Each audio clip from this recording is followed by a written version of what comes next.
Every time I open YouTube, I come across some YouTuber claiming nobody played a certain game or nobody remembers this game or that game. But to me personally, most of the games I see covered on YouTube are pretty well known by now. Today, I want to show you a really obscure game that, aside from the 200 people who bought it when it launched, has long been forgotten. The reason why I am saying this is that the game is completely lost to time. The demo is available online, but the full version isn't. The game I want to talk about is Zoya, one of the first advanced 3D Arabic games. This is a full retrospective of the game. Enjoy! Zoya, also fully known as Zoya, a warrior from Palmyra, is a first-person shooter developed by the Syrian studio Techniyat 3D and released in May 2002 on PC. At the time, building a full 3D game in the Middle East was unheard of. The tools were limited, the budgets were thin, and there wasn't a potent infrastructure to support it. Investors were also wary of which projects they invested their money in. Still, a handful of studios in Syria tried anyway. Zoya was one of those attempts. Its publisher Pluto believed that 3D games were about to take off in the region and wanted to push the medium forward. To create games made by Arabs for Arabs, Zoya happened to be there at the right time, in the right place. The game was heavily inspired by the ancient civilization of Palmyra, drawing from Syrian history, culture, and folklore. Its protagonist was likely inspired by Queen Zenobia, the influential ruler who conquered much of Syria and Egypt with an iron fist before famously rebelling against the Roman Empire. The reason the developers chose the ancient civilization of Palmyra as the core of the game was the lack of exposure and representation of the region's history before the rise of Islam.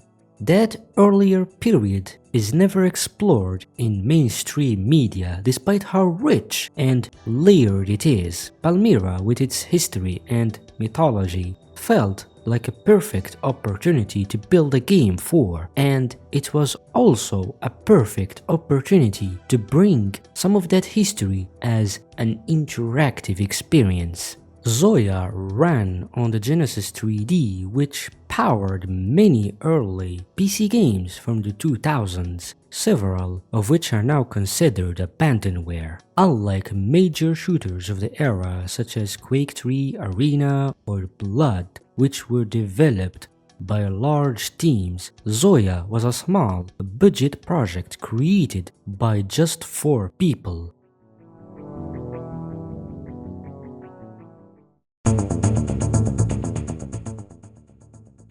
Now, with the overview out of the way, let's talk about the gameplay of Zoya.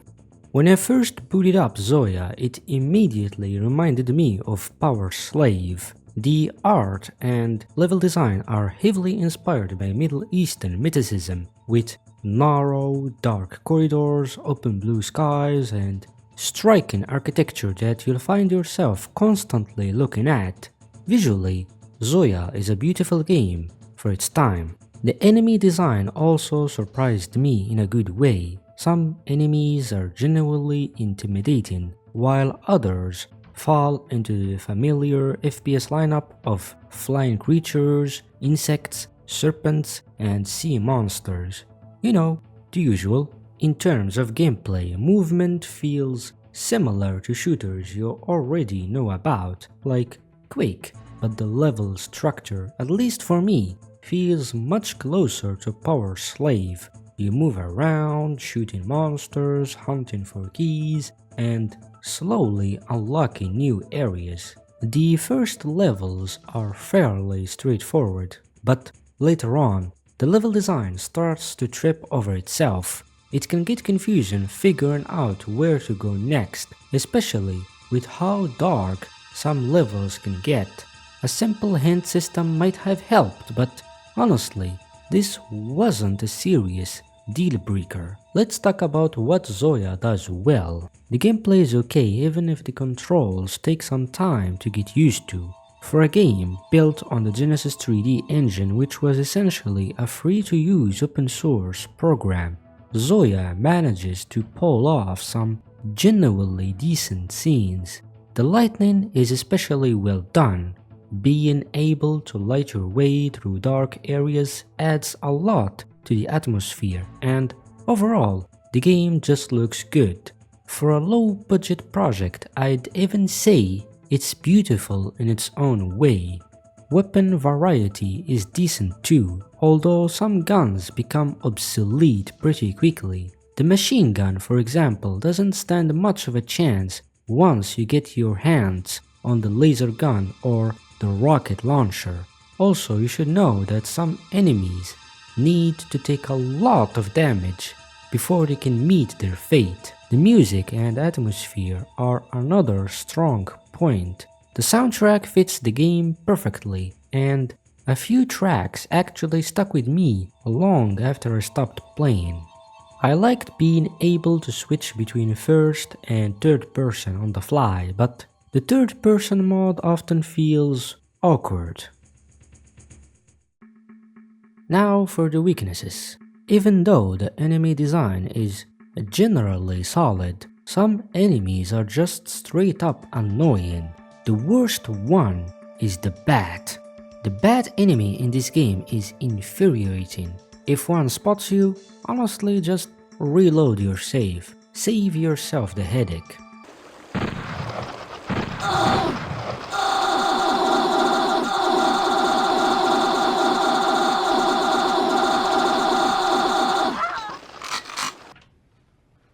What the hell just happened? There is a workaround for these bats if you equip the potion of invisibility and go undetected. But even so, let's assume you lose your way, want to go back and check, and forget the bats were there. The sea monsters can also be frustrating. They move too fast underwater and have a bad habit of jumping out at you when you least expect it. Aside from those, most enemies are fine to deal with. I may have praised the level design, but some levels, for me personally, just felt bland. There is another thing you should know about. Unfortunately, the mouse controls are rough and jumping feels inconsistent in a way that constantly fights the player. Sensitivity is either too fast when aiming or too slow, and there is no way to properly adjust it. And this is just me being nitpicky, but the weapon design in this game is not good. The weapons look very basic, at least to me, but again, this is just me being nitpicky. Finally, there's the movement. By the time games like Quake 2 and Half-Life came around, they had already pushed the FPS genre forward with faster movement, strafing, bunny hopping, and high-speed combat. Zoya doesn't really follow that trend. It's a much slower paced shooter, and while that's not necessarily a bad thing, it does make the game feel dated, even for its time. Because of its limited marketing budget and the assumption that it wouldn't succeed overseas, Zoya was never released in Western markets. The game ended up releasing exclusively in the Middle East. You would think that maybe it's because Zoya didn't exactly play like high-profile games like Quake or Doom, but that alone doesn't explain why the game sold only around 200 copies. You'd be surprised, but the main reason was a ridiculous one: its main character. Zoya faced severe backlash for featuring a female protagonist. In player forums at the time, some commenters argued that the character conflicted with Islamic values. When the demo became publicly available, much of the feedback centered on two demands: either cover the character or replace her with a male protagonist entirely. The developers choose not to comply, and they paid the price dearly. Following that decision, the game was widely boycotted. Other factors were working against Zoya as well.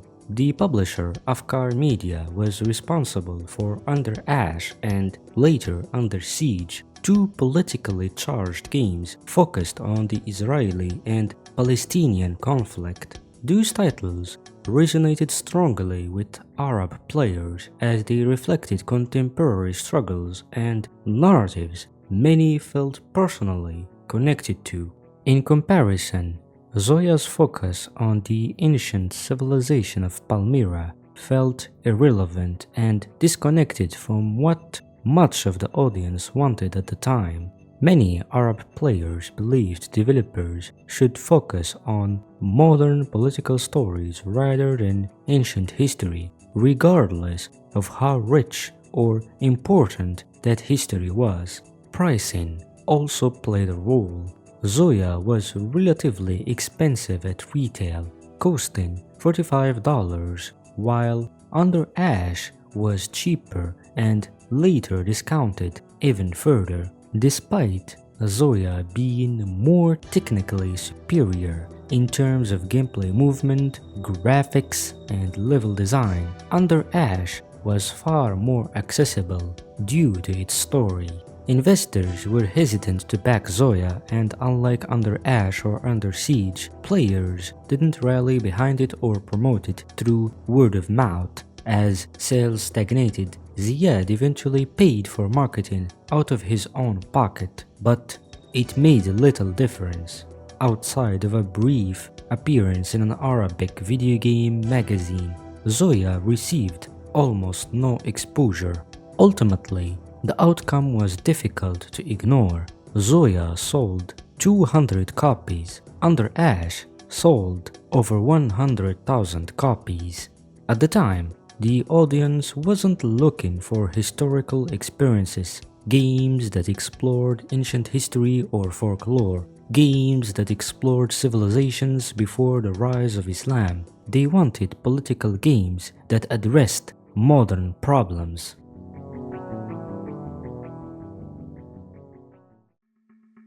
After Zoya's disastrous reception, and this may surprise everyone, but work on a sequel actually began. This time, the developers took a different approach. The new game would not feature a female protagonist, but instead a male character clad in an armor and a helmet. It was also planned to include multiplayer and noticeably improved visuals over its predecessor. The project was titled Victory Castle, known locally as Qal'at al-Nasr. The problem is, the sequel looked more like a mod than an actual sequel. From the screenshots discovered by oldgames.russia, we can see that the publisher Dar al-Fikr has only included tiny changes to the sequel and released the game as it is. If you ask me, this looked more like Zoya 1.5 than an actual sequel. Despite these changes, very few people ever got the chance to play it. The game suffered from almost no marketing and launched into a market that had no interest in fantasy-themed games. In the end, Victory Castle sold roughly 1,000 copies, more than Zoya, but still nowhere near enough to sustain the studio. Not long after, Techniyat 3D shut down, and with it, the sequel quietly disappeared. Today, Victory Castle cannot be found online, even among the few people who still own a copy. None have managed to preserve it publicly. Zoya itself has also faded into obscurity, while the demo survived. The full version is extremely difficult to obtain. I think Zoya is okay. It's not a Quake 2 rival by any chance, but it's fun. You can't get it running on modern PCs without DigiVoodoo and a bit of tinkering, and The game crashes if you attempt to play it above 30 FPS. Playing above 30 or 60 FPS also introduces severe input lag. The game was never designed for higher frame rates, so these issues make sense. As I mentioned, there are some stability issues, including occasional crashes, but they are fairly easy to work around once you know what you're doing. If I had to give Zoya a final verdict, I'd say 6 out of 10. The graphics are decent, the music is genuinely beautiful, and the enemy design is well done. On the other hand, the controls feel stiff, the mouse movement is bizarre at times, and parts of the level design could have used more refinement. What really puts things into perspective is realizing that Zoya was developed over 3 years by a team with no prior game development experience. Just getting the game finished and released at all was an achievement in itself. Zoya matters because it highlights the difficulties of making games in the Middle East and the wider MENA region, especially in markets where cultural and religious considerations often play a major role in deciding whether a game is accepted or rejected. Even in failure, Zoya tells an important story.